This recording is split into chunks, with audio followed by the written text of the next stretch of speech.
কোরআনের অন্যতম শ্রেষ্ঠ আয়াত হল ইহদিনাস সিরাতাল মুস্তাকিম, যার অর্থ, হে আল্লাহ, আমাদের সরল সঠিক পথ প্রদর্শন করো।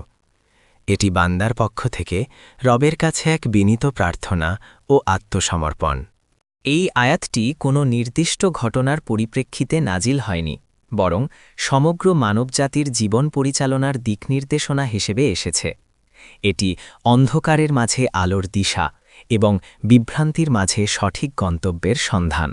দুনিয়ার মায়াজাল আর গোলকধাঁধায় পড়ে মানুষ যখন সত্য ও মিথ্যার পার্থক্য করতে হিমশিম খায়, তখন এই দোয়াই তাকে পথ দেখায়। এটি ন্যায় অন্যায়ের দোলাচলে আল্লাহর কাছে সঠিক সিদ্ধান্তের প্রার্থনা। সাহাবায়ে কেরাম যখন রসূলুল্লাহ সাল্লামের কাছে জানতে চাইতেন আল্লাহর কাছে কি চাওয়া উচিত, তখন এই দোয়ার গুরুত্ব বোঝানো হতো। এটি ইহকাল ও পরকাল উভয় জগতেই মানুষের সফলতা চাবিকাঠি। শব্দার্থ বিশ্লেষণে ইহদিনা অর্থ আমাদের পথ দেখান, আর সিরাত হল গন্তব্যে পৌঁছানোর রাস্তা, আর আল মুস্তাকিম মানে সম্পূর্ণ সরল ও সোজা পথ, যাতে কোনো বক্রতা নেই এবং যা জান্নাতের দিকে ধাবিত। মুফাসসিরদের মতে এই পথ হল ইসলাম, কোরআন ও সুন্নাহ।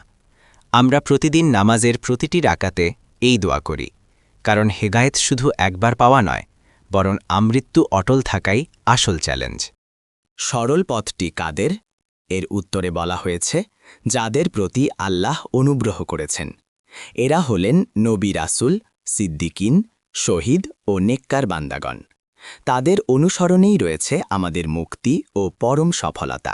আমরা সেই পথ চাই না যারা সত্য জেনেও অমান্য করে আল্লাহর ক্রোধভাজন হয়েছে, অথবা যারা না জেনে পথভ্রষ্ট হয়েছে।